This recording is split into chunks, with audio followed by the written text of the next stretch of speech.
Hello, everyone. Royce here, and thank you all so much for joining me on the Royce in the House YouTube channel.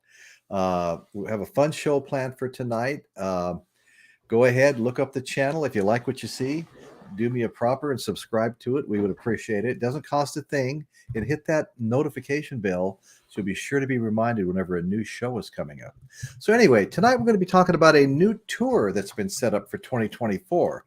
And I'll start by saying Sammy Hagar invites David Lee Roth and Alex Van Halen on a tour celebrating Van Halen.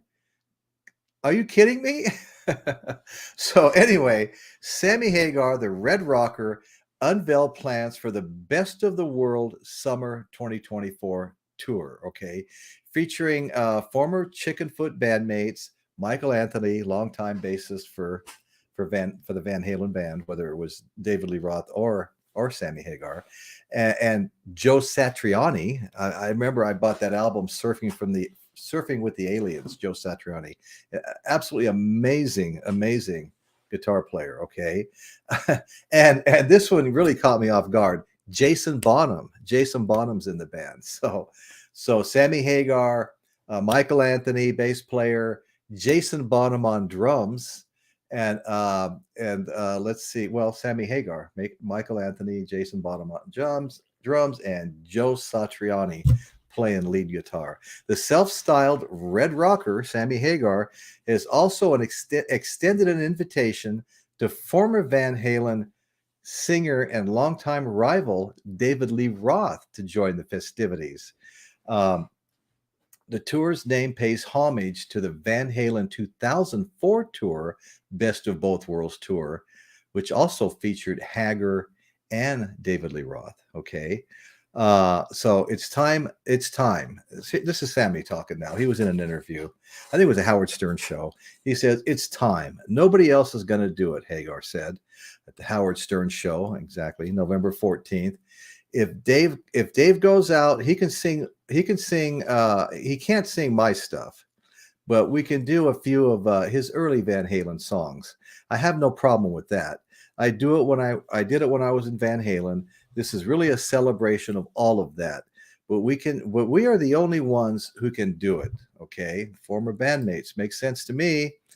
Okay, only ones that can do it. So Hagar added, I would also like Van Halen drummer Alex Van Halen to participate. Okay, in fact, the 76-year-old Marin County musician said he was putting out and he said he was putting out an open invitation to anyone who wants to come and join on stage.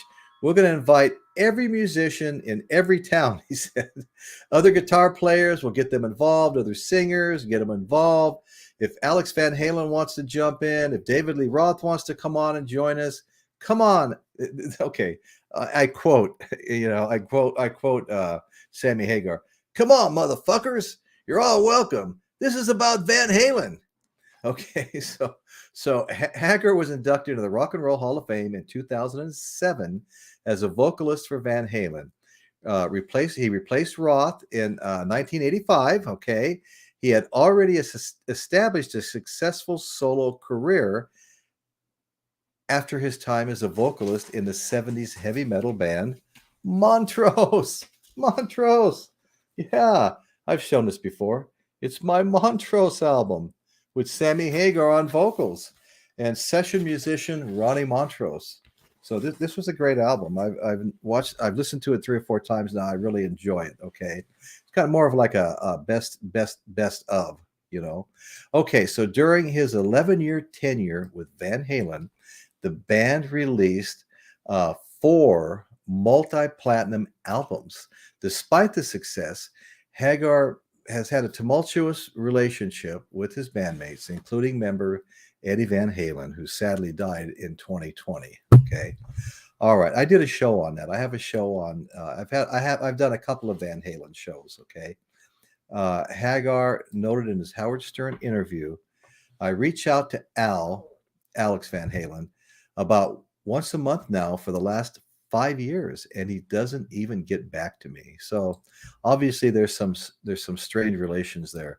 Hagar, Michael Anthony, John Bonham, and guitarist Vic Johnson have regularly performed Van Halen songs since Chickenfoot disbanded, operating under the moniker Sammy Hagar and the Circle. Okay, but but last year, guitarist Joe Satriani, revealed that he was approached by Roth and Alex Van Halen for a tribute show. So there's kind of a couple of rival tribute shows were being put together. One by Sammy, Michael Anthony Bonham, and Satriani, and one by Alex Van Halen and David Lee Roth. All right. Okay, so he met with Alex at one point. This is Satriani talking. He met with Alex at one point, but I think there's some internal stuff that needs to be worked out, within the Van Halen thing. So he went on to say that I've told Alex, "Are you sure? Me? Because I don't perform like Eddie. I'm just a super fan. I can certainly play the stuff, but Eddie was an original, and Eddie was an original. Okay, we all love the guy, just the way he ran around on stage, sang and played. It's amazing," said Satriani.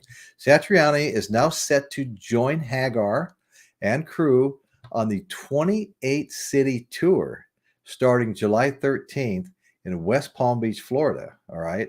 Now, I don't know about, I want to ask the chat. I mean, I would pay to go to that concert in a heartbeat. I would be excited to pay to go to that concert, as long as the tickets aren't $2,000 a piece, right? But anyway, so they start, let's see, what did I say? It was a 28-city tour starting July 13th in West Palm Beach, Florida. So it's going to be a next summer tour, all right? Within a Bay Area date, there's a Bay Area date set for August 17th at the Toyota Pavilion in Concord. Hey, Michael, did you hear that? They're getting close. David Lee Roth left, and Eddie Van Halen performed at Wantagh, New York in 2015. The guitarist who died of cancer, sadly, in 2020, he was 65 years old. Eddie Van Halen was 65 years old. That's a little scary for those of us that are aging a little more, right? The band promises updated versions of Van Halen classics such as 5150, Pound Cake, Sexy Little Thing, One Way to Rock, and Right Now with Canadian rock band Loverboy. Canadian rock band Loverboy is going to be their opening act on the 28 venue tour.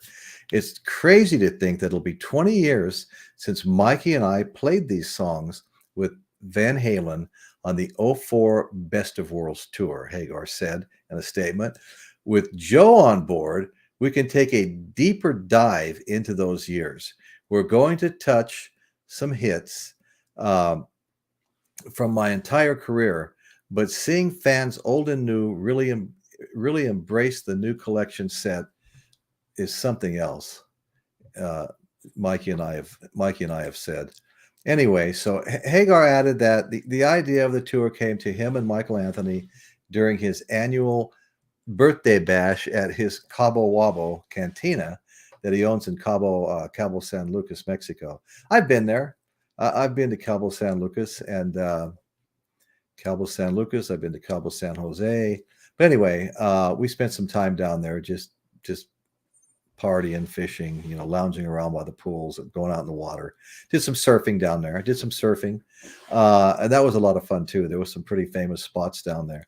Okay, so we looked at each other and we high-fived. Let's do it. I mean, this is Sammy Hagar and Michael Anthony. Let's do it, okay? He recalled. We pulled out a couple of Van Halen songs, and it was an instant love fest with the fans. So they're at the celebration at the Cabo Wabo. They're playing, on a little stage, and they played a couple of songs, and the fans went completely nuts. Okay, so they said we got to do this. The music was created. The music we created is going to outlive us all. They deserve to be heard. So it's time we get out there and serve the fans with that music while we still can. Yeah, because they're all getting older. I mean, Hagar's 75, right? All our rock heroes are getting very old right now. David Lee Roth agrees to tour with longtime rival Sammy Hagar. Let's do this. So when David Lee Roth was initially contacted and said, "Come on, join us, motherfuckers. It's about Van Halen." Sammy Hagar. David Lee Roth immediately responded, "I'm in." Okay, so it sounds like he was all in, but um, they did join forces in 2007, and there is talk that they may perform together again. Last week, Hagar announced the dates for the Best of All Worlds Summer Tour, featuring former Chickenfoot bandmates Michael Anthony, Joe Satriani, and Jason Bonham. The self-styled Red Rocker also extended the invitation, as I mentioned earlier. Okay, so it's time. Nobody else is going to do it, Hagar said.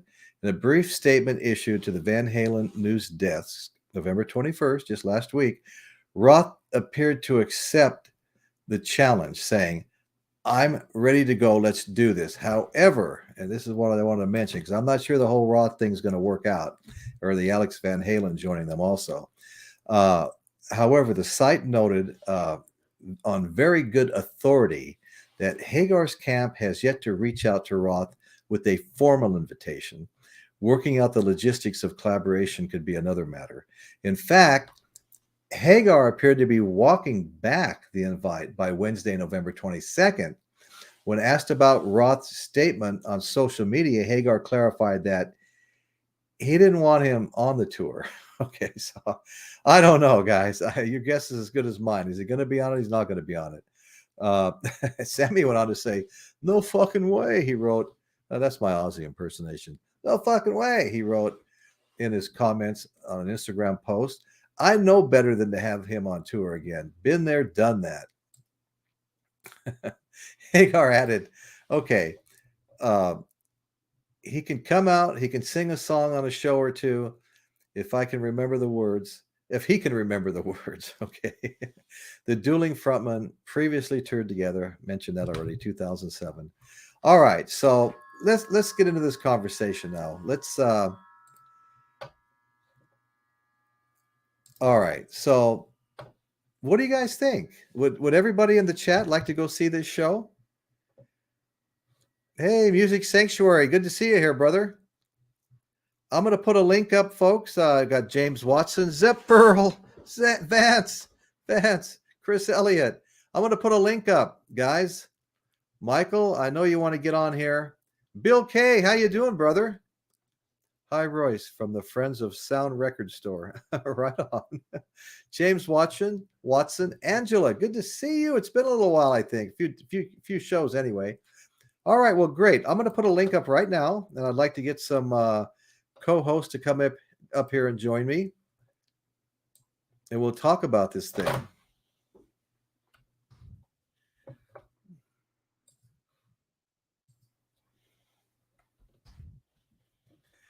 All right, what's this message in my way down here? Okay, the link is up. Come on, guys. Anybody want to join Music Sanctuary? Zep Pearl, Michael Nolan, of course, he's a regular co-host. Zep Pearl co-host periodically.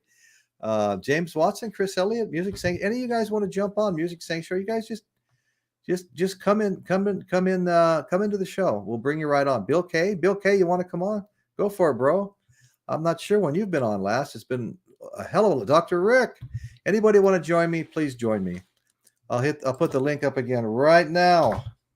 There it is. All right. And we've got brother Michael Noland on. Hey, how you doing? Going, Royce? Good. Would you pay to see this show? Oh, yeah. Yeah, me too. And I'd even pay a good fair price. The only thing that would stop me from this show, and yes, I am aware they're coming to my area, would be extremely high ticket prices. Extremely high, right? I have my outer limits, but I'd pay a good fair price. Like for me, just for Sammy Hagar, just for Sammy alone. Hagar. Yeah. I've seen him twice. The first time I ever saw him was when they were touring their very first album at Winterland. Right. Winterland, I should say. Right. In San Francisco. And I was so freaking blown away by Montrose. Yeah. Right. And I am a huge Montrose fan as well. But equal to Montrose in that band was Sammy Hagar. Right. Hey, I Chris immediately. Elliott. Yeah. Hi, Chris. Yeah, I immediately went out and bought that album the very next morning, the second the record store opened, and it is one of my favorite albums in rock and roll. The very first Montrose album. Yeah, and the man is kind of a greatest hits here. Yeah. Yeah, and the man is one of rock and roll's very best vocalists. The only question I have is the early. He's clearly a better vocalist, in my opinion, than David Lee Roth. But David Lee Roth had that sophomoric delivery and he did, and that inside joke kind of approach to his singing that I'm not sure Sammy Hagar can carry off. You know, I don't know. What do you guys think? He could jump off Stax amplifiers and 10 feet in the air. Go ahead. Well, first, let me introduce you guys. We have Zep Pearl, Vance. Vance has got a great show. You've really been doing a lot of stuff lately. I've caught a couple of them. And we've got Chris Elliott. How you doing, Chris? I'm okay. Nice to meet you. Yeah, very nice to meet you. Thank you for joining us. I really appreciate it. So anyway, I guess Vance, you were starting, and we'll check in with Chris here next. Well, I'll just kind of pick up where Michael left off there. I've seen Sammy do the old David songs back in the, when he first joined the band on the 5150 tours in 08, 12 and stuff. And then I've recently seen the Circle before the shutdowns and stuff. And he could do he'll do like You Really Got Me and Ain't Talking About Love and stuff like that. Right. So I'll be curious if they add some new ones to that. Right. Right. Well, I tell you, the first time I saw Van Halen was when they reunited with David Lee Roth. And they played here at the Paso Robles Fairgrounds. We had great seats, went with my wife and daughter and her significant other. And it was just a great show. And, David Lee Roth, I mean, everybody had really aged by then, right? It wasn't all that long ago. But David Lee Roth came out there and did the best he could. He wasn't getting the big air he used to get. But it was a great show. So I got to see, Eddie and Alex and Michael Anthony on bass. And then, of course, David Lee Roth. So it was a lot of fun to see that. And I've seen Jason Bonham, who's going to be touring with them now. I saw him just 2 months ago at Vina Robles Amphitheater right here. And so I've seen him play, and I was really blown away by that. I mean, he was so good, and his band was so good. I mean, they were just absolutely excellent. So that would be a really good show. So, Chris, what do you think about this upcoming concert? Well, I can't wait to see it. Well, it's in Detroit, but I don't know if I can afford to go. Okay. Have you seen the ticket prices?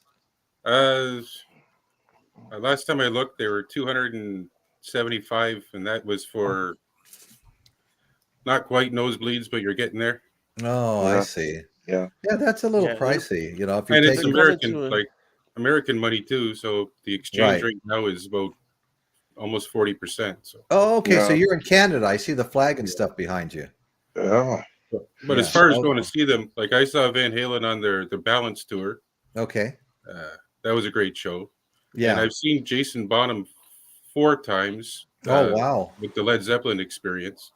Mm-hmm. Am I wrong? I mean, their band is excellent. Oh, amazing.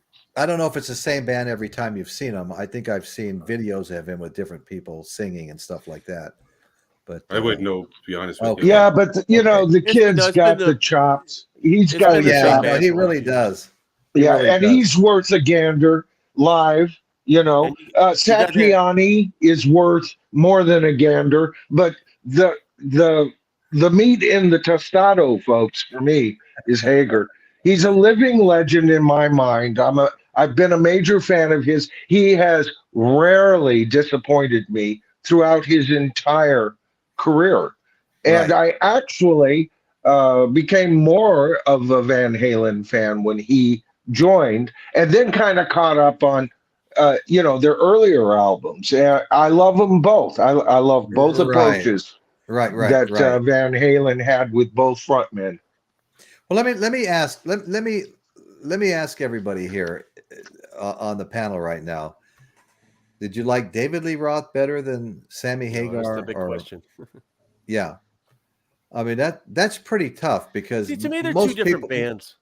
two different bands. I've always had a hard time answering that question because right. they're just two different styles. I mean, the Hagar years, you could tell they were just all having a lot of fun.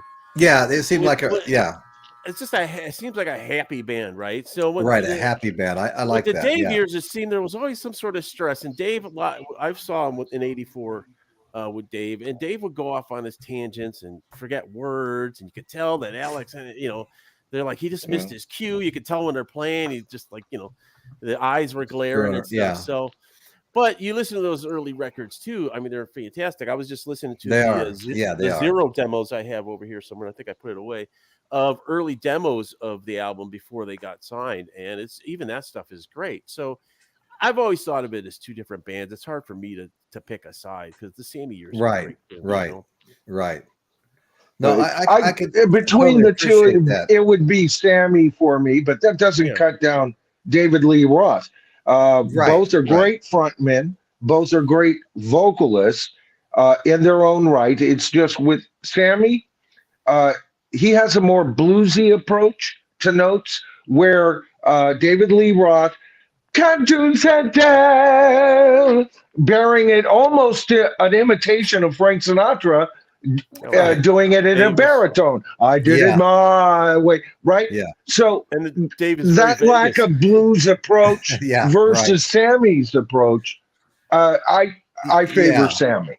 Well, the music sanctuary is pretty much echoing kind of how I feel. I agree with Zepp Pearl.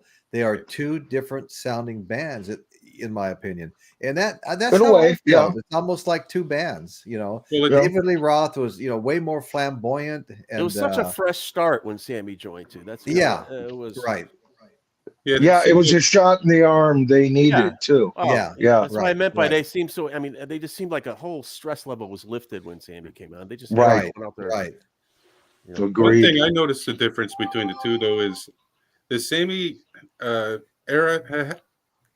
It doesn't seem as raw as the early one. It seems to have taken a little bit of that hard edge off, a little bit. Yeah. Until maybe balance, they started getting a little bit heavier again. I think that was kind of experience too. I mean, Sammy brought a little polish maybe to it. I mean, obviously he had success with Montrose. He had his solo career.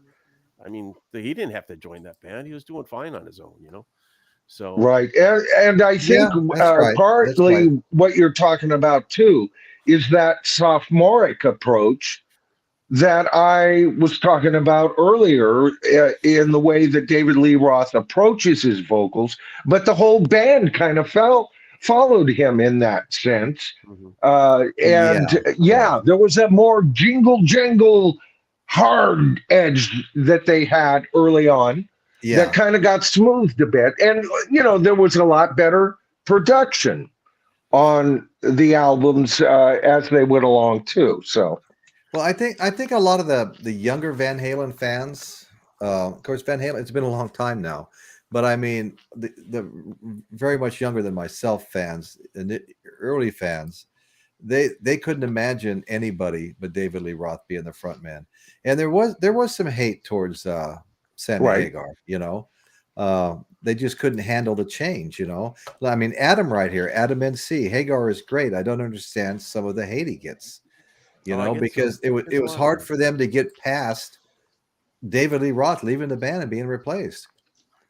And I became a fan later. I became a fan more in the era of Sammy Hagar, although of course I listened to Van Halen and had a couple of CDs and stuff like that.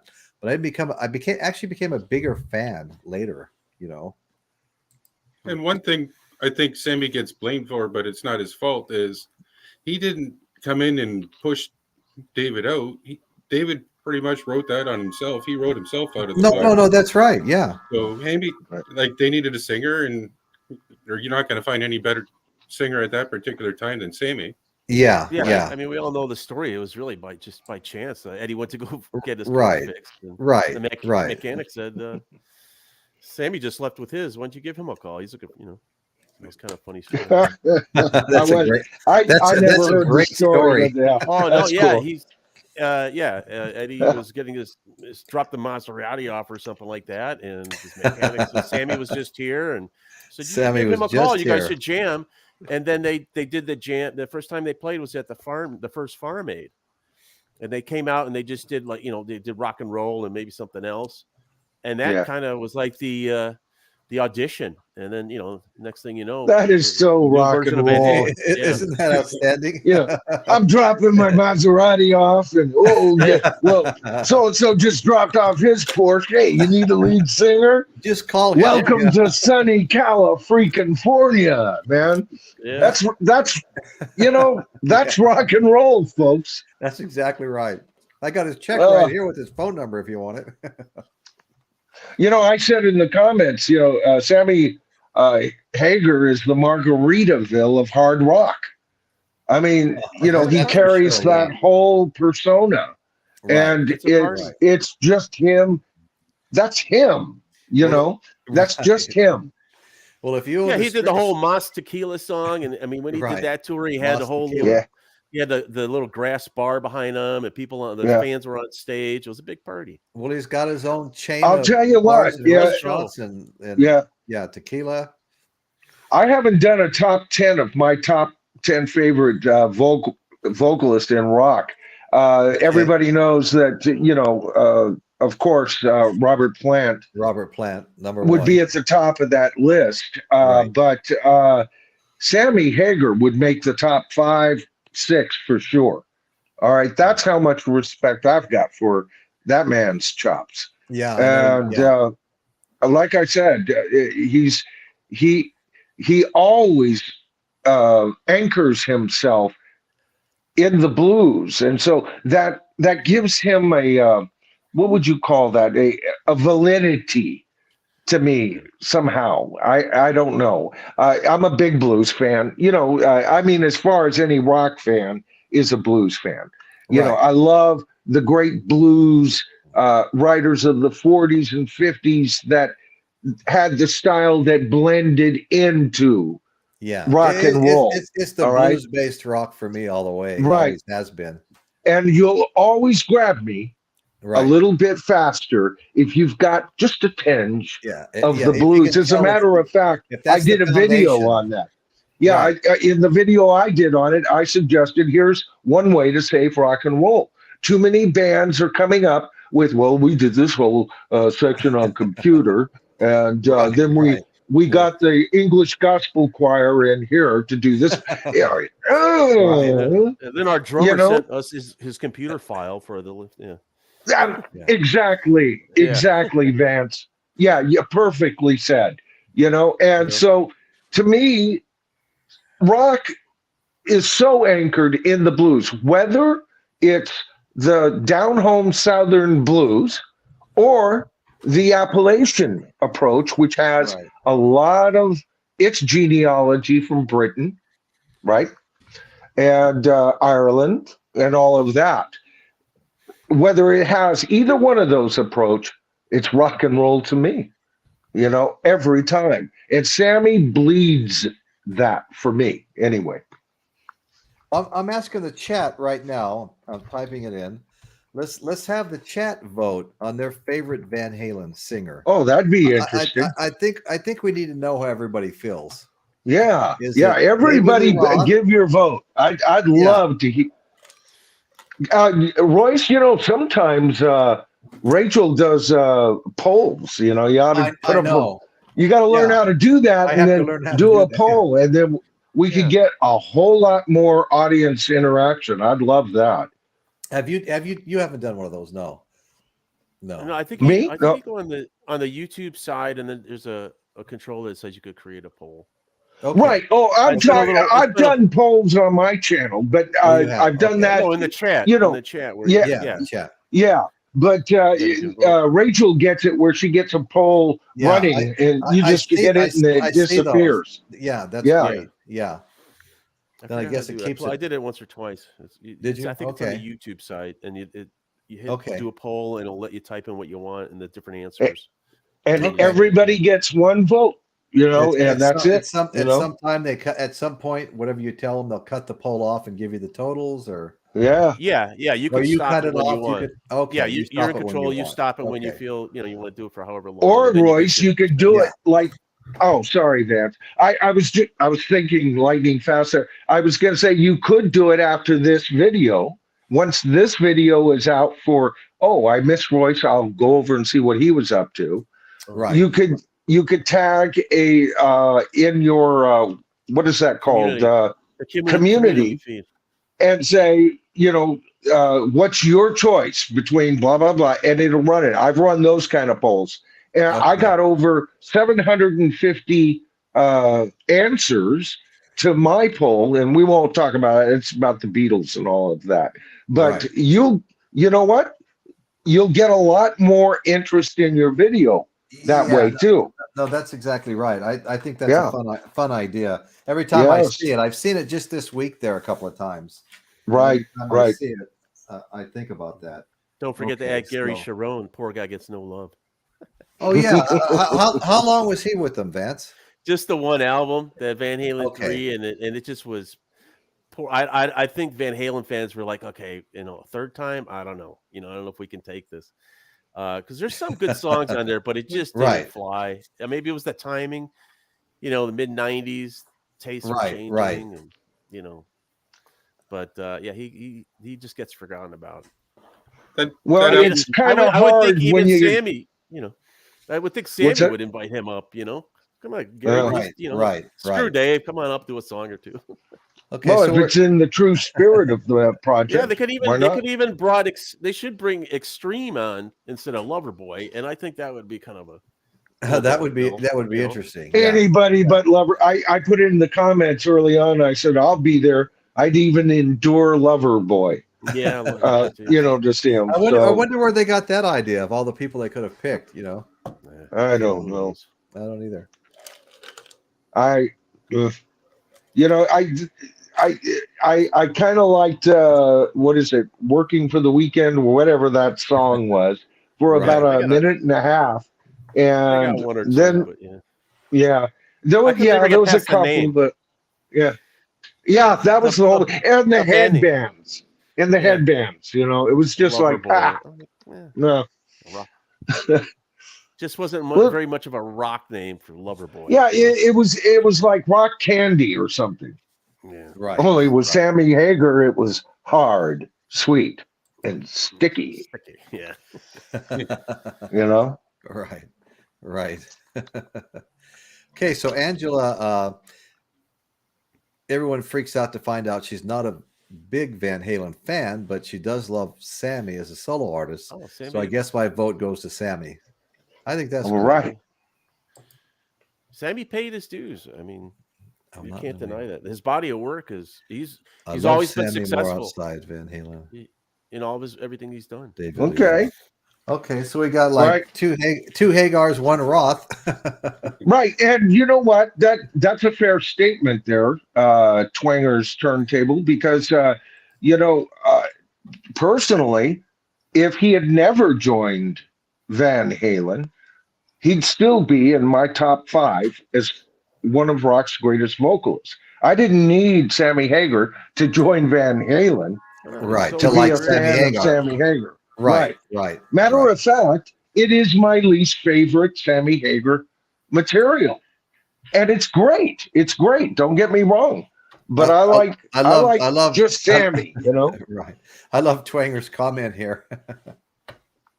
Yeah, I mean, just when he joined Van Halen, he just put out "I Can't Drive 55" was already a huge thing for him. Yeah, and actually, the album that he had a contract for another album, and that one album that he was self-titled or it was also called I Forgot to Say Goodbye. There's some big songs on there that they were performing with Van Halen, like Where Eagles Fly and Give to Live or something like that. I think James Watson here might be a fan of Loverboy, Michael. Tell that guy in the upper corner to quit slagging Loverboy. Oh, by the way, James Watson, have you any gray poupon? Hey, to each his own, brother. That's all I can say. But yeah, this band that he's going out. I mean, I've seen Chickenfoot, and I also seen the Circle, and it's the two of it's Satriani and then Michael Anthony and Jason with them. So it's just a stellar band. I think it's going to be pretty good for him. I think so too. Satriani, I've seen him in concert. He was at that show. It was kind of a tribute to Jimi Hendrix show with a whole bunch of great artists playing Hendrix songs, and some of them would come out in pairs and stuff with their groups, and it was just a lot of fun to hear them all do Hendrix. And Satriani was at. I saw the show twice. Once at the Arlington Theater in Santa Barbara, and once at the Avila Beach Blues Festival, just close to home here, 25, 30 minutes away. And the lineup changed a little bit between the two. Satriani might have been at both of them. Buddy Guy was at one of them. I mean, there was so many amazing guitar players, Eric Johnson. I mean, everybody you can think of that was a top-notch guitar player was there trying to pay tribute to Jimi Hendrix. Yeah, I remember that coming around. I don't know why I didn't go. Yeah, it was so good. I said for the longest time afterwards, it was my favorite concert of all time. Yeah. I'm curious to see if you brought it up before about them saying, "Hey, Dave, Alex, come and join us," but he just meant maybe one or two shows. He doesn't want Dave on tour. It doesn't sound like he wants Dave on tour. Yeah, he doesn't. I heard an interview he did. I think it was on Eddie Trunk or something like that. That he he's like, no, I definitely am not going to have that ego and that whole deal that I went through back when they did that tour together back in 2007. But if he wants to come up on a show, whether it's in California, wherever it is, I'm curious about Alex. You haven't heard. I'm curious what Alex would do if he's going to even bother. I don't know. It sounds like Sammy mentioned he's been sending him messages for a long time. He gets no response whatsoever. Yeah, I don't know what's up with that. And then Satriani was, when they asked Satriani to play with them, Alex and David Lee Roth, he said there was too many issues going on within the family. It's Davies. So it's just man. Yeah. Well, that makes the most sense, really. Roth gets my vote, Music Sanctuary. Okay. I'm going to have to call the one before you a tie, Music Sanctuary. Okay. No. No, he corrected his statement from earlier. Yeah. Okay. Yeah, so it's still tied now, 2-2. Michael Chavez, hey, how you doing, brother? Good to see you. How's it going, Michael? David Lee Roth or Sammy Hagar? Do you have a favorite between the two for Van Halen? Well, you could put me down for Roth. Okay. Well, Roth just moved ahead one.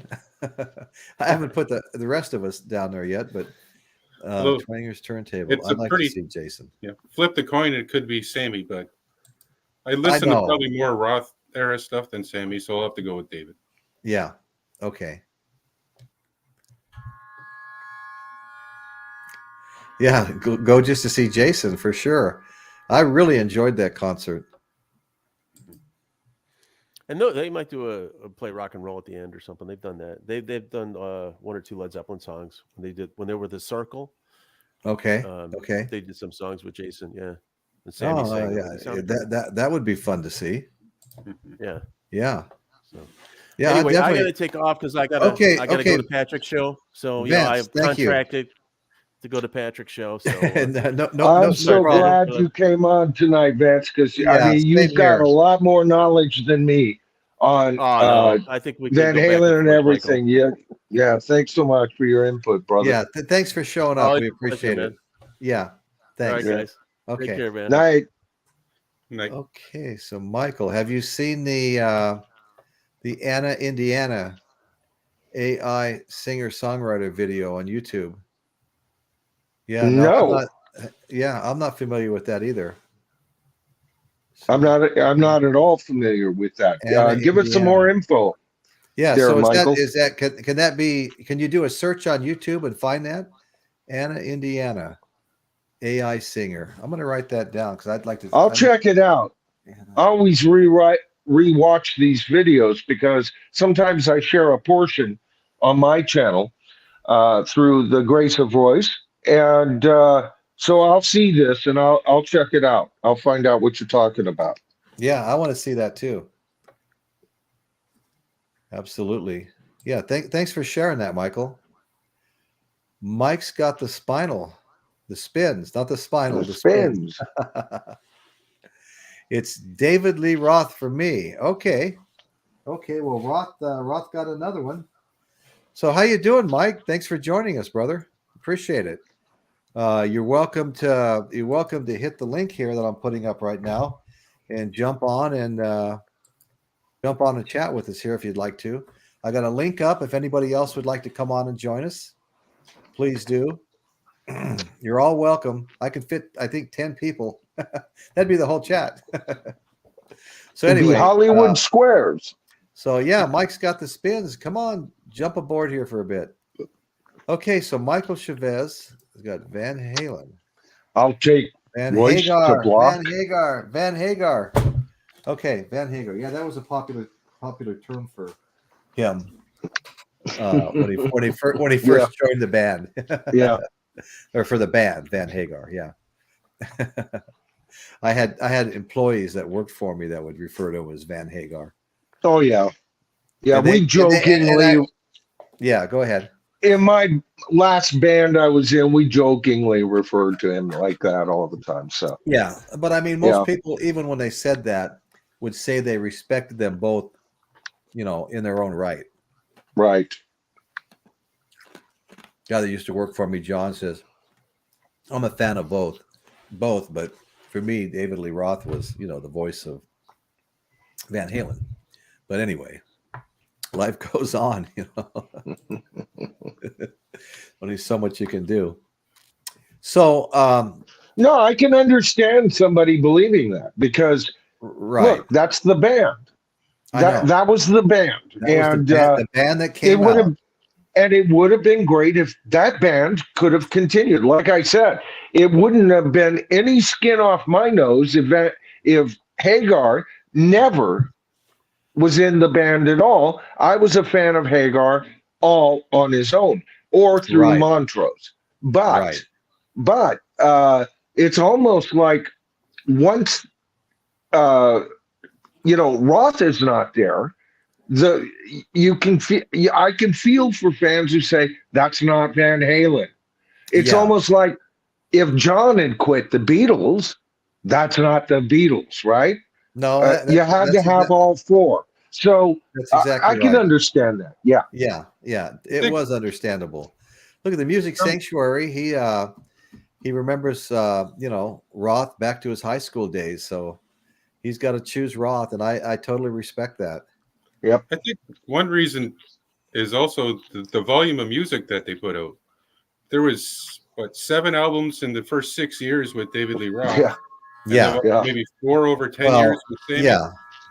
Right. Yeah. Yeah, that's a good point. They had a pretty big body of work, work already that they could use on concert tours. That's right. Like that. But no, that's absolutely right. I mean, I can understand that feeling because to me, Ozzy Osbourne's the voice of Black Sabbath, and I only bought one album that wasn't Ozzy singing, and it was a mistake. I thought it was an Ozzy album, and I've listened to it, and I still don't like it. It's just not the same without Ozzy's voice. You know what, Royce?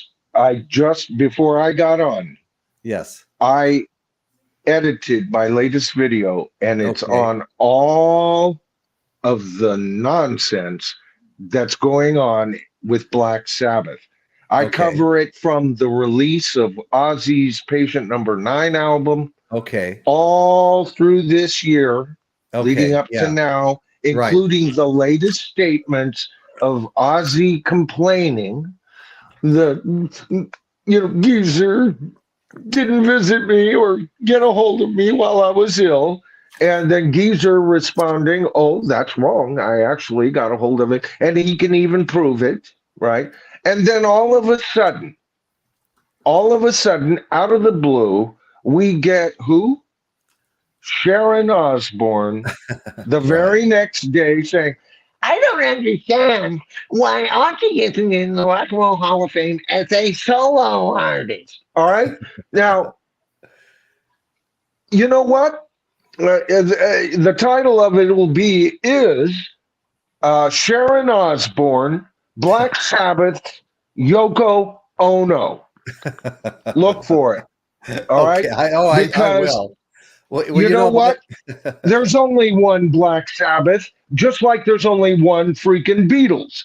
Right. The only Black Sabbath, for all of you Van Halen fans out there that only think there's one Van Halen, that Black Sabbath was Ozzy Osbourne, lead singer, creator of melodies, and very few times lyrics.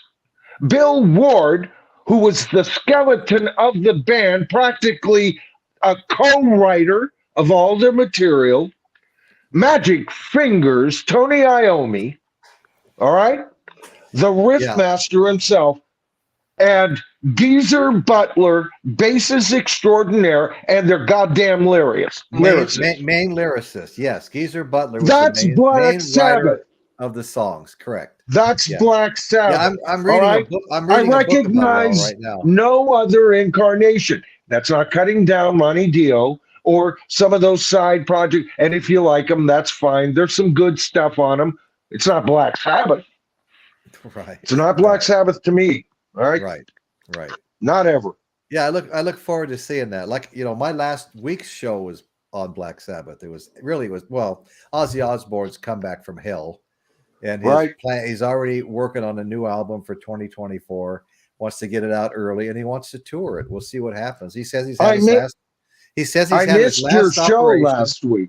Oh, okay. Well, check it out. No, I saw it. Oh, okay. But I missed being able to get on. All right, and so this some of this video voice, when you see it, you'll notice I mention Ozzy on his newest album. And my thoughts on that, and what it should be, and what it's turning out to be. Well, so check out.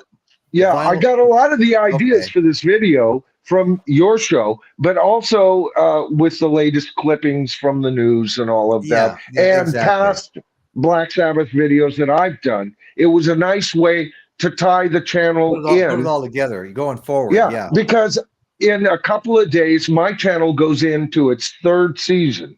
Royce. Nice. Okay. Third season. All right. As a full-time rock channel. I started October 20 or 14th, I think they say, but my first video was October 28th, 2021. And but my first rock video was later in that year. So and of course, that was covering the Get Back. You remember that, right? Yeah. Anyway, every year, I have now completed 2 years on YouTube, and we're going into season 3. Isn't that exciting? Nice. Right. Well, it is to me.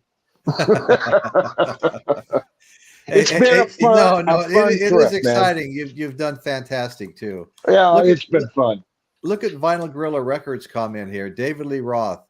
Van Hagar was an abomination. There you go. Dan Goucher, evening, Royce. So actually, the vote that I have here right now is 4 Roth, 3 Hagar. Evening, Dan. There How you you go, doing, brother? Good to see you. Hey, what would you pick your favorite frontman for Van Halen? David Lee Roth or Sammy Hagar? What's your opinion, or what do you say? I have never seen Michael Anthony live before. It will be a real treat seeing them in Toronto next summer. Okay, awesome. Yeah. Hit Space 1980. Good to see you here, brother. Thank you. Looks like I'm getting way behind on the chat here. I got to pick up the pace. Okay, Sharon intercepts everything directed toward Ozzy. That's what I always hear. That's what I always hear. Then you got to see my video on this. Definitely more heavy-handed than Yoko Ono was. I don't think John didn't let her run the show. He was just. I do a direct comparison. Why she is pretty much the Yoko Ono for Black Sabbath, and you go, wait a minute, she wasn't even around when Black Sabbath was really around, or at least your version of it, and that's not the point. That's not the point of the video. Take a look at it, and you'll see that there's the good side of Sharon, and the bad side of Sharon. All right, Twangers. It's not a simple question. Go ahead, Michael. No, it's She not a simple she was question. good for Ozzy. He needed somebody like that. Hey, how we doing? He needed a strong partner, brother. How you doing, buddy? Hello, friends. Well, I was just reading your message that you had to go and tell cheers to everyone and take care. And the next thing I know, you're on the show. Doing great. Heard you talking Great. Van Halen. Oh, look at that. Look at that. I think I have something similar. I got There you go. Correct side here. Yeah. There's some good songs on these. Oh my God. Great songs. I'll flip a couple of how you doing, Twingers? Thanks for joining us. I'm still here, Royce. I got to move something here. Okay. Great stuff. I don't have a lot of Van Halen. I got two more I'll show. Diver Down, and This was the one I called overnight for on Record Store Day. And Okay, we haven't which one- even opened it yet. oh, which one is it? That's the new Live. Oh, okay, It came out on Record Store Day, nice. the last Record Store Day, and they only did 3,000 of them. Yeah, it's Van Hagar Live. Okay, Van Hagar live. Okay, right on. Yeah, they did 3,000 of them. Oh I haven't wow. even opened it yet, so isn't that something? You know, I didn't do anything on Record Store Day. I was out Record Store Day, the one that's earlier in the year, and I bought 4 or 5 albums. Happy I did. They were pricey. Were these all discounted on Black Friday? Twingers, were these all discounted on Black Friday? Can you hear me? Can anybody hear me? Well, I can hear you. Okay. Yeah. the Record Store Day Black Friday yesterday, or was that 2 days ago? I only got one album, the Jazz Dispensary. Okay. Were they discounted at all for Black Friday or Not really. not really? More Record like Store Day special. has a price Yeah. that they have to sell them in between. Yes, right. Well, Royce, I know. albums at Record Store Day are kind of like Christmas trees at Christmas tree lots. You don't get a deal on Black Friday on either. Right. Okay. Unless it's some No. special, Amazon, you can order this kind of thing.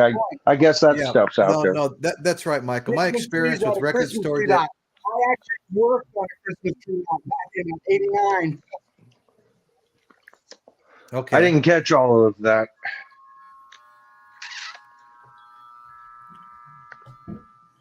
Ooh, Yep. Alien. Yeah, Michael. Sounds So, like Yeah, I am could have swore I causing heard an the echo for beginning of. everybody?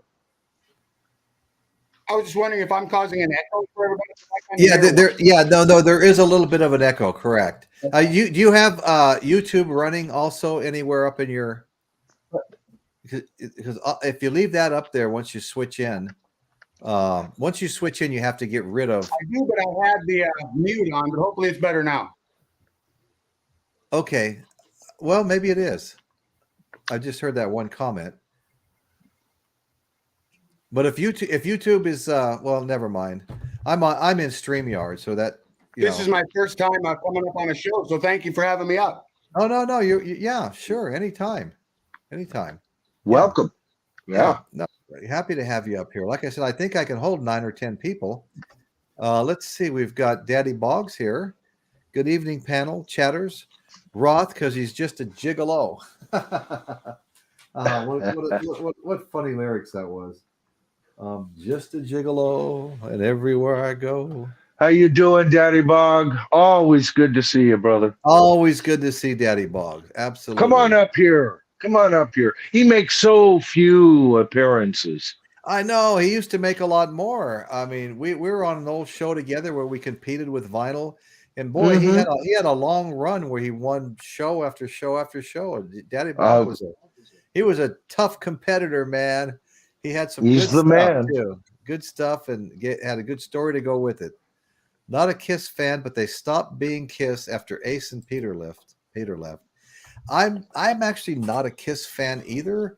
I only started paying attention to him when my daughter's husband's great friend was, and they played in old bands together, Eric Singer, the drummer for Kiss, and Eric would come to functions that were held around the holidays, and he'd show up with cardboard cutouts of himself for my granddaughter, who he's godfather to. And then I started paying a little more attention, you know. And I have another granddaughter that got up on stage with Eric Singer, Kiss's drummer, at a local venue here. He was out visiting, and they sang Beth together, the Kiss song Beth. And that was a lot of fun. That's a favorite little video of mine. In fact, she's going to be trying out for America's Got Talent. My granddaughter is the one that sang. Good. One that sang with Eric Singer, and she's got a great voice. You know, she was here. She was here over the weekend, and she had her little karaoke thing that you know plays the melody, and you sing the lyrics. And it shows you the lyrics on your phone while you're doing it, or your computer screen, whatever. That Kiss just canceled every one of their Canada shows, Canadian shows, due to Paul Stanley having COVID. At first, it was an undisclosed illness, and then it was at last count the flu, right? Whatever that means, but and then they've been in the news quite a bit with both Paul, but mainly Gene, complaining that they should come up, and do some songs, and all of that, which is bullshit. Of course, they're not going to come up and do songs with them, with right. two spacemen and two mice or whatever, no. Yeah. And you know what? Ace Frehley's doing fine on his own. All right. He's never going to be what Kiss is. Okay.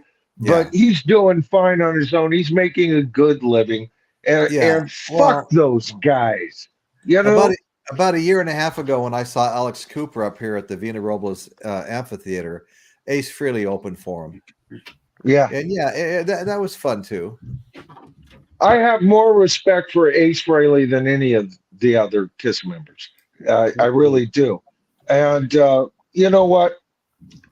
He's an icon all on his own. He doesn't need Kiss. I think they need him for the big goodbye.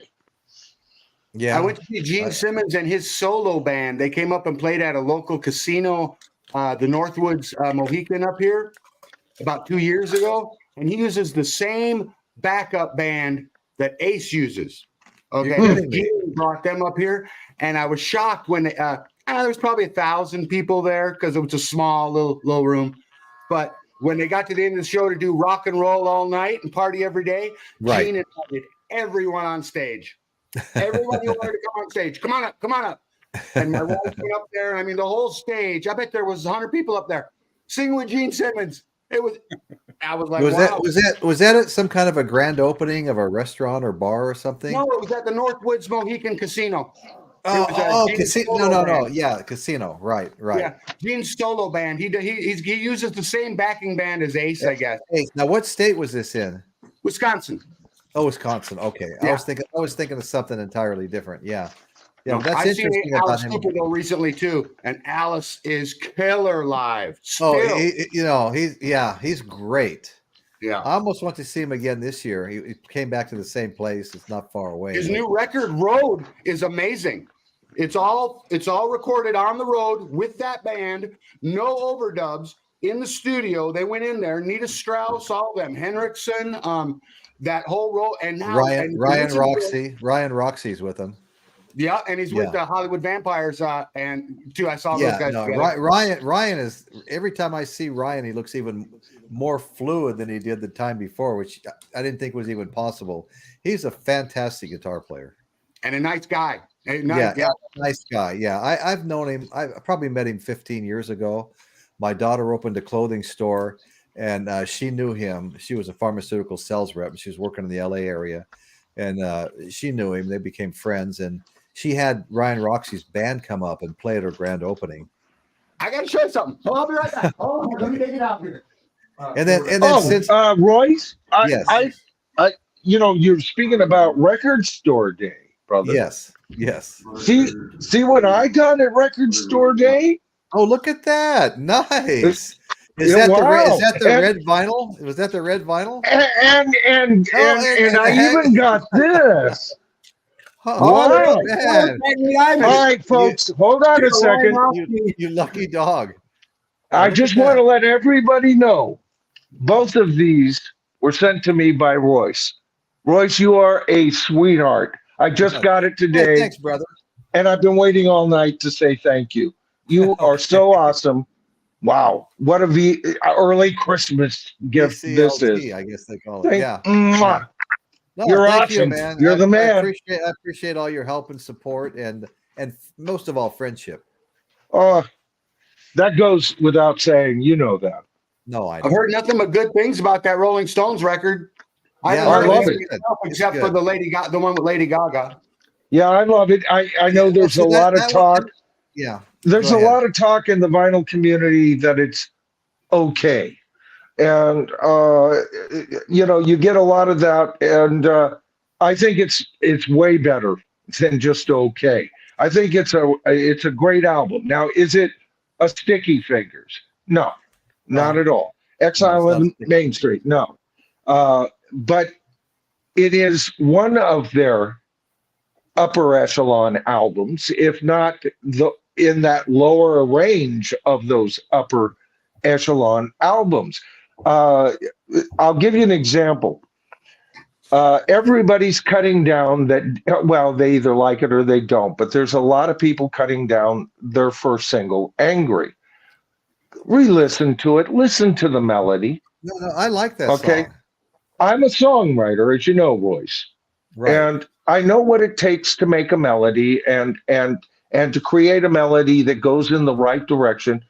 And it's a rocker with such a fucking nice melody. Then you get to the Sweet Sounds of Heaven. Right. Is that it? Sweet Sounds of Heaven? Sweet Sounds of Heaven, yes, with Lady Gaga. And I'm hearing some people, and I'm hearing this from people I really respect in the vinyl community. No, same here. All right. But I humbly disagree with them. This is not the Stones trying to sound like, what's the song they're comparing it to? I don't hear it. I don't hear that. I know what you mean, but I can't think of the name of it. It's the one with Mary Wells who sang in the background, it's escaping me at the moment. Right, but anyway, I don't hear the connection other than you have a female singer in the back, which, okay, so what? And I'm not a Lady Gaga fan. You can bet your poker face on that. All right. But she does an incredible job on this song, I have to admit. Well, I think it's an A+ album. There's nothing wrong with this from a band this old and with 18 years of unexperience in producing putting out new albums. Right. They did the copy, but the blues cover, but that just meant they could play. That almost doesn't count. Right. That's not why I listen to the Stones. I don't listen to the old Stones cover of, Screamin' Jay Hawkins' version of Emily Blunt's translation of whatever song. I listen to Satisfaction, man. I like Goodbye Ruby Tuesday. Right. I go running for the cupboard of my mother's little helper. That's the fucking Stones. Those are great to me. I want what the Stones wrote. Absolutely timeless songs. Yeah. No, I hear you. I have no issues. I have no issues with Sweet Sounds of Heaven. A lot of people have made negative comments about Lady Gaga. I think the whole song sounds fine, I mean, and Johnny L keeps championing Rolling Stone blues, and he's absolutely right. That was the weakest song on the album for me when I first heard it. But the more I contemplated what it was, and it is the one cover on the album, it's marvelous. And I would have I wouldn't have ended the album with that. I understand the history and why it should be. I would have ended side one with that, and then ended the whole album with the Sweet Sounds of Heaven. that makes you want to turn it right back over. Flip it over, play it again. Yeah, right. Keith Richards' spot is essential. It has to be there, but it should have been halfway through the album, not just as a tag along. You know, right. That's my only criticism. No, it's a of great the album in general. Yeah, great album. You know what's funny is we have a second poll going here. It has to do with Sharon Osbourne. Oh my goodness! And that is one of the positive aspects of Sharon Osbourne. We got the we got the French Vinyl Addict just joined us. How you doing? Thank you. Hey, Thanks for showing up. Yeah, that did fix the echo. I'm way behind on the chat. That the Osbournes are doing. They're doing a vlog here on YouTube now. Oh no, they have their own YouTube show, the Osmonds. That's correct. Of course they do. I have not seen it yet. Oh my! You know what I say? I call her that star of that hit TV series, Ozzy and Scariot. She learned from her dad, Don Arden. Yeah, I believe she learned from Don Arden. Rule with an iron hand. Be in charge, get things your way, and that's it. Right. Yes, right. Daddy, and then I'll fall in love with him and control him by mean evil mind spells. Yeah, I love Ozzy. I got to see him in '81 with Randy, and I do too, man. But yeah, he went from scary to not scary. I saw Ozzy. Well, Black Sabbath '71. You know, and right after I'd become a fan, actually, 71 at the Las Vegas Convention Center, the area I grew up in, and then again at the California Jam in '75. Wow. Yeah, the Ontario my first bump with Black Sabbath was 1972. I was 17 years old. I was born in North Carolina, raised in California, but I went back for high school in North Carolina. And the drugstore was the only place you could get an album. And I picked up 3 albums that day. One was Killer by Alice Cooper. One was Harvest by Neil Young. And the other was War Pigs. Or whatever you're going to call that album. By Black Sabbath. That was its actual original title. War Pigs, or even more earlier, War Purges. There's a whole story. I do a video on it, a whole story around that. Hey, Michael, but we have a request for a future show. Hoping you rant. Oh, Dolly's coming up, people. For a woman that I have so much respect for, she is. Well, you know what, Dolly Parton and Ozzy, if he's not careful, are the new rock scary clowns, if you think about it. You're right. Ozzy used to be the Prince of Darkness, and his solo career, it became so flamboyant that you felt like he was Liberace up there. It was rock's version of that. Right. It was more flamboyance than. That's why I love Alice Cooper. He always keeps the spook, right? Right. That's and the joke. Yes. Oh, yeah. Alex Cooper is just excellent. And one of the most underrated writers in rock, by the way. I would say so. Chris, have you seen Alice Cooper? Yeah, I was going to say I've seen him twice here at the casino in Windsor. We have a Coliseum. It's 5,000 people. Yeah. First time I saw it. What do you do with lyrics like, please clean your plate, dear, the Lord above you can see you. Don't you know there's children dying in Korea, alcohol and razor blades, poison and needles. The kindergarten people, they use them, they need them. Decadent brains or decadent. Anyway, goes on and on. We're at work to destroy brats and battalions, ruling the streets. Generation landslide, close the gap between them. Wow. And that guy can write. What a set of lyrics. What? He's just so iconic. He's been around for, he was in, Laurel Canyon with everybody. He was down at the Rainbow Club with his Hollywood Vampire Drinking Club. Long before Thank you, Frank Zappa. Vampire band. I mean, he's just been around with everybody forever. Yes, he has. Yes, he has. And he's one of my major influences. Like you said, him and Zappa. Zappa was always there too. Well, didn't Zappa give him his start? Yeah. Wasn't that part of the story? That's part of the story. Yeah. And he said, show up at 8. And they showed up at 8 in the morning. He goes, what the? And they go, well, you said 8. He says, at night.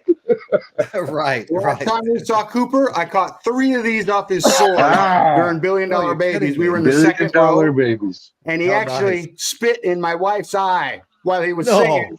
And she's like, she looked over at me with a big grin on her face. And to this day, she's proud of that fact. She thinks she's got Alice's DNA in her. It's like, I still look over, she's got a big smile on her face. Alice spit in my eye. Our children will be princes and princes of darkness. So that's funny as hell. Does anybody know what Daddy Bob's talking about here? Did you discuss the Hall and Oates situation? Oh, yeah. No, I haven't on my channel yet, but evidently a Hall is suing Oates and even has a restraining order on the dude. And there's a lot of talk that Hall was really Hall and Oates, that all along Oates didn't. I think any serious fan of Hall and Oates kind of knew that 3/4 of it anyway was Hall. But it was it was their partnership. Hell, they were called the Lennon and McCartney of the 80s by many critics. All right. Okay. So, and now we're finding out that it may not have been quite that, that tight. Right. Yeah. I wonder how often that does happen. Like Simon and Garfunkel. Right. Exactly. Good point. Jim Morrison would never have sold out to lame crossovers for public appeal. No, he held on to his beliefs right up until the day he became a vampire and died and created the Lost Boys. Oh, that wasn't a true story? Oh, I'm sorry. I get my movies so confused, Royce. No, I do too. Look at that. What, you got a little cat there? Or? This is Racer X. Oh, okay. He walks his leash every day. He climbs ladders. I've tried to train him like a circus cat, to be honest with you. And he does all kinds of crap. I love the name. He shows up. Racer. Yeah. I love Speed Racer's little brother always going, Candy. I've got Monroe, the vinyl unicorn, and her favorite place to sit is in her bed up here on my desk. And she shows up all day long at my doorway if I'm in here wanting to come up. Then she'll hear something rustling in the kitchen and figure somebody's getting something to eat. She'll want down. Then she shows back up. Then she wants back down. It just goes on with my dogs all day long. Not just her, but one of the others too. Well, she made an appearance on Rachel's today, didn't she? Was that the other day? It might have been yesterday. Yeah, it's one of the last 2 appearances you did on Rachel. That's right. Yeah, she was in the bed and she wanted down, so I took her off, and took her. Sometimes she just wants to be held, not sit in her bed. Mm-hmm. But she's got seeing Alice in Windsor, Ontario. How long ago was that? Seen him a year before the COVID, and then last year, I think. Was Nita Strauss on guitar, or was it Kane? Kane. Okay. Sure, last year then. Sure. One's with Kane, one was with Lee. Yep. So, but they were awesome. Okay. Like the first time I saw him, my girlfriend and I, we were going in just to have a meal. My aunt and uncle happened to be walking out. Hey, you going to the show? I said, no, we got no tickets. Well, okay, start walking towards the show. You got tickets now. Has anybody else noticed this when Alice Cooper's performing? Let's just say Nita Strauss is doing a solo or Ryan Roxy's doing a solo.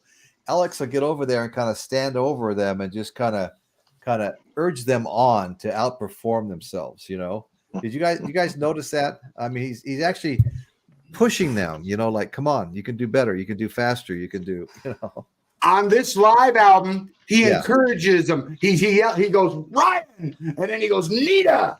And Nita's got a long solo on a girl of mass distraction or woman of mass distraction on here. This was the live record that came out about 2 years ago, I think, or 19. Oh, nice. Yeah, I haven't seen that one.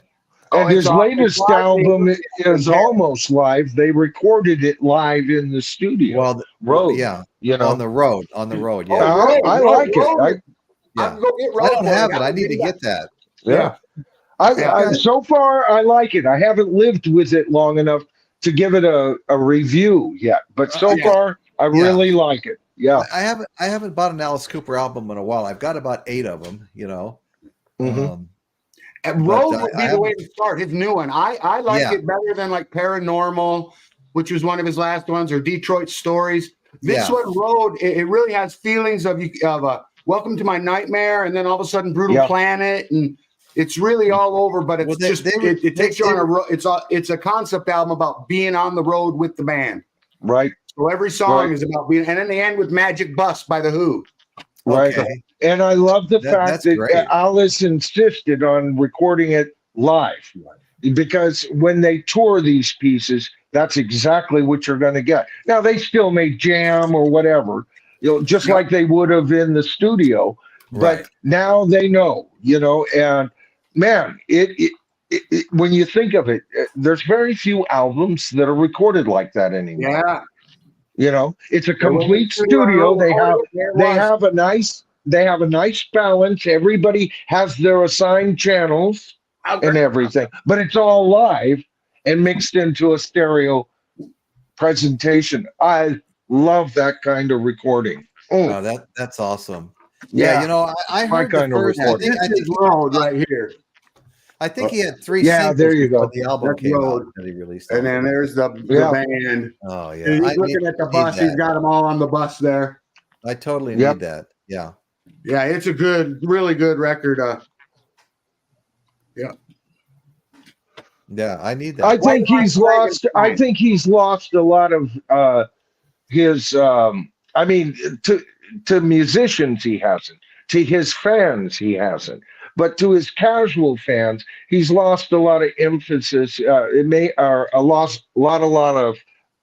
lot of what would I call it? Edge, credit, street cred, because of his Christian beliefs, which I think is bullshit. Bullshit. Maybe he might have lost with some. I don't even. And it's got a thread through a lot of his albums and a lot of his lyrics. Sometimes it sure does. That in there. It sure does. Thank you.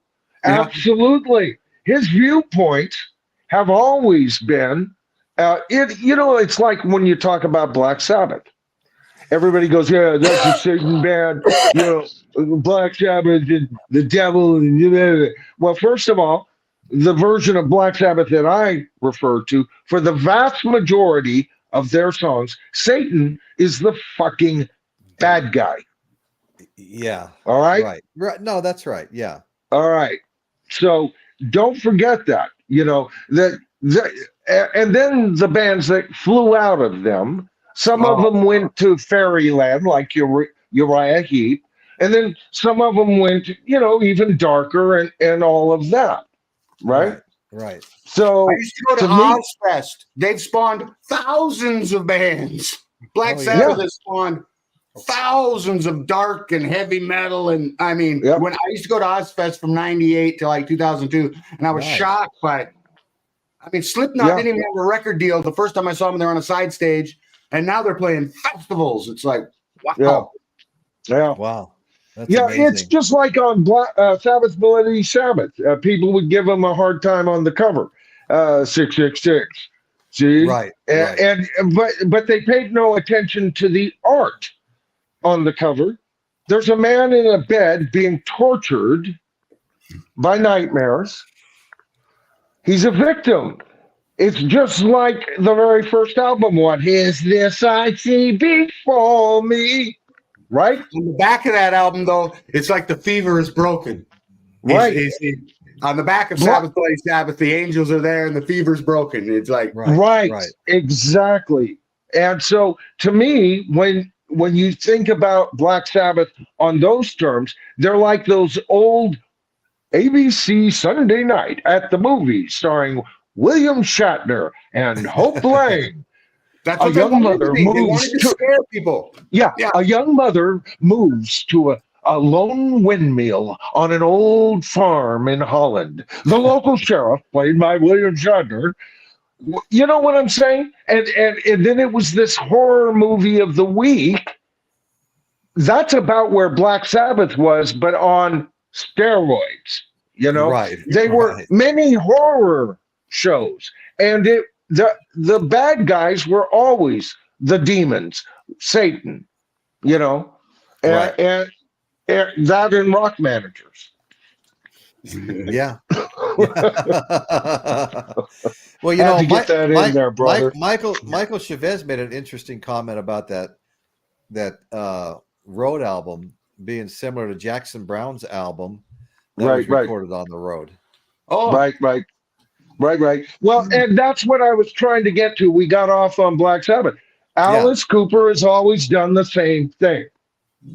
All right. Yeah. And everybody got hung up on, him and his persona of Alice Cooper, which at first it was the band Alice Cooper. They adapted the persona. He became Alice Cooper, the compilation, the Sabbath compilation I got. Oh, look at that. This is the weirdest. Yeah, no, Michael, I agree. Yeah. Strangest packaging I've ever seen. Look, it folds out into a giant cross. I mean, look at that. Folds down. I've never seen that. Look at this. Look at this nonsense. Man. Holy fuck. Yeah, that's cool. Now, what album is that? It is 50 years of like it's the Ultimate Sabbath collection, I guess. Okay. Sorry about that light there. Ultimate Sabbath, and it's got something off, just all the Ozzy stuff. There's no Dio on there. Okay, it's all the Ozzy years. Yeah, and it's just the greatest hits. I think I paid like $59 for it. Where'd you find that at? Down in my local record store. I poked through the dusty stuff. Sometimes it hadn't sold for a while, and I came across that. Wow, that's a find at that price. Yeah. Yeah, I'd like to have that. The packaging is awesome. Yeah, it's cool. Well, we've got James Watson down here. He wants to hear more about that William Shatner movie. Which one?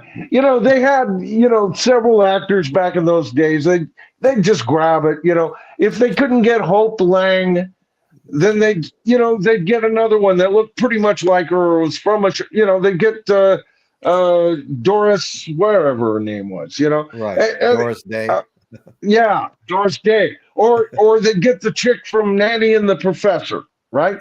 And then for the reluctant hero, it was either William Shatner or Doug McClure, and then they put out these 90-minute movies that were actually closer to about an hour and 5 minutes, and put it out as because there was a thirst for the spooky, Stephen King was part of that really catching on, and it going more into feature films, or at least very special presentations of some of his stuff, The Stand, things like that. Right. Kingdom Hospital. At the in groove at all. He's always pushing Shatner's albums. I guess William Shatner does music. Yeah, he does. Yeah, he's got some albums. Mike at the in groove is always saying, "You got to hear this. You got to hear this." I've not heard any of it, but I've heard a couple of songs. That's all. The only one I ever liked was Rocket Man, and it's just pure comic yet dramatic at the same time. It's cool. Right. Well, Earthing, the kind of place you raise your kids. Music Sanctuary saw Alice Cooper's Welcome to my nightmare concert in 1970s. Now there's a showman. Yeah, that would have been amazing to see. What do you want, Racer? Cat's acting up. Ooh, look at the flush on that chair. Oh yeah, that's right. That's got some style there, brother. So let me ask Chris Elliott, where do you live in Canada? In Windsor, Ontario. Windsor. Oh, Ontario. Okay, yeah. Wow. Just right next to Detroit. Okay. Well, actually, south of Detroit. But... South of Detroit. You know, people wouldn't guess that. Well, here in the States. Where I'm at, I'm on the same plane as Northern California. Like here in Windsor, we're south of 1/3 of the entire continental U.S. Wow. Yeah. Well, Northern California is my backyard, brother. So yeah, that's got to be some awesome weather you're having. Yeah. Year in, year out today. No? Yes? It's okay. I mean, you could get a sunburn standing in the rain here, but you know. We got 2 inches of snow today here in Wisconsin. I spent a day in Canada many moons ago. It was in let's see, it would have been in the very early 80s. We drove up there, my wife and I and our oldest daughter. Drove up the coast. So where now? Canada. Okay. Yeah, Vancouver. Yeah. Drove up the coast and I've been to Canada. Well, let's not forget it's the second biggest country in the world. Yeah. So being to Canada means where in Canada? No, I know. And you don't get to see much in a day either. No. It was a quick trip. Road trip. We drove up to Sioux Lookout to go fishing once. Walleye fishing. That's like 6 hours north of here. There's a lot of space in Canada. A lot of space. A lot of space. Yeah. A lot of empty space, right? I mean, the population is pretty concentrated. Yeah, within a small geographical area, pretty much. Yeah, most of the population is concentrated in Ontario, Quebec, and British Columbia, with Alberta having a good chunk too. But yeah. The rest of it, I saw some special where they're saying that middle Canada is starting to experience some growth. Is that true?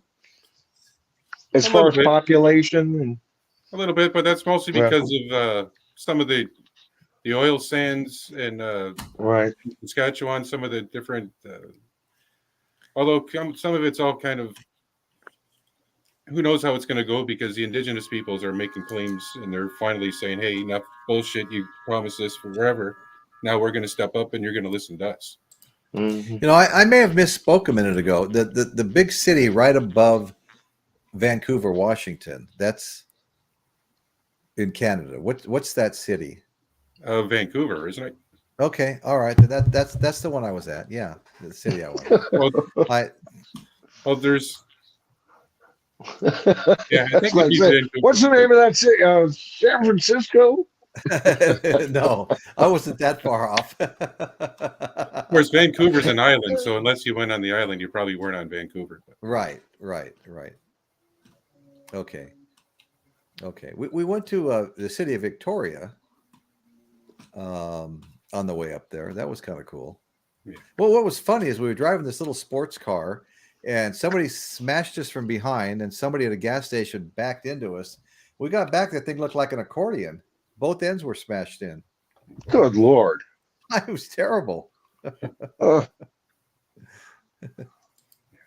We may never pass this way again. Yeah. The walleye fishing's unbelievable. Every cast. You're just nice walleye. Cast. Every cast. I live in Wisconsin and the fishing's good here. Nothing like it is in Canada.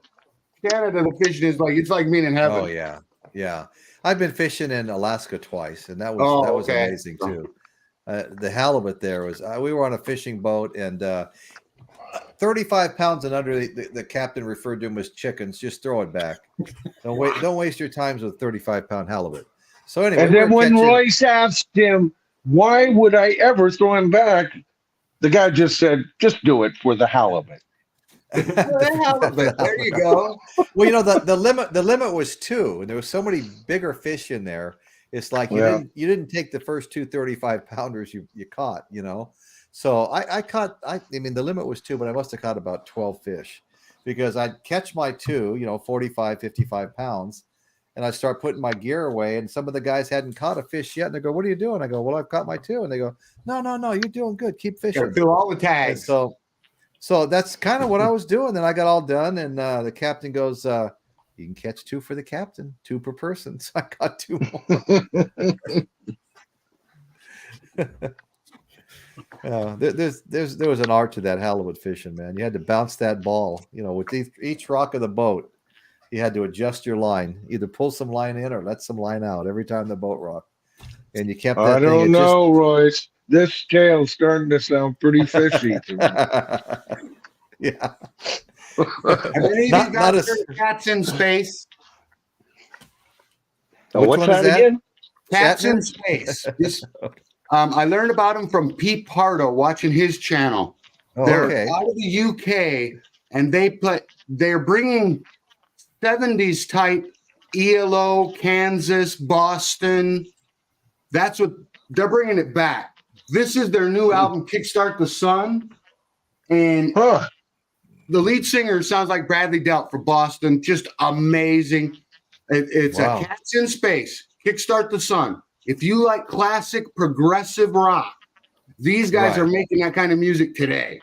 I'll check them out. Okay. Yeah. Check out Cats in Space. I love prog rock. Enjoy them. Yeah, me too. Yeah. Well, you know, Daddy Boggs, we're getting ready to sign off ourselves. Thanks a lot for showing up. I want to say, you know, we've gone over a little bit. You know, we're about 30 minutes over what I usually try to cut it at, and I don't mind doing that. But it's been a long day and it's been a long week, so I think we're gonna cut her short now. And I want to thank, you know, Chris Elliott. I really appreciate you coming on. This is the first time, isn't it? Yes, yeah. And Mike's got. Thank you very much for allowing me to come up. Of course, I enjoyed it with both you guys, welcome. man. Yeah. Michael, of course. I mean, you're the co-host. I'm not sure which between the two of us, which one's actually the co-host. But you know what, Royce? I still say I'm just standing in for Dan. I'm hoping and praying for his return. Yeah, well, you know, Dan has found a new love in his life. And he hasn't been that active. He gets kind of active in the Texas area. He likes to go around and do the tribute shows and stuff. Yeah. And he's real big on that, you know. And he was a tight friend with Dimebag Darrell, and he hung out with them, and he hung out at their clubhouse, which was actually a strip bar. Yeah, nice little hangout. Anyway, so he was. I'm happy for him. I'm happy for him, and. All I can say, Dan, is I really miss you. And I really miss him too. Yeah. I remember when Dan would put entire shows together for you from time to time. Oh, yeah. You know, he was almost like your partner, you know? Exactly. Yeah. So nobody can take Dan's space, but I'm glad to be up when I can. Always, you know. Much appreciated. Yeah.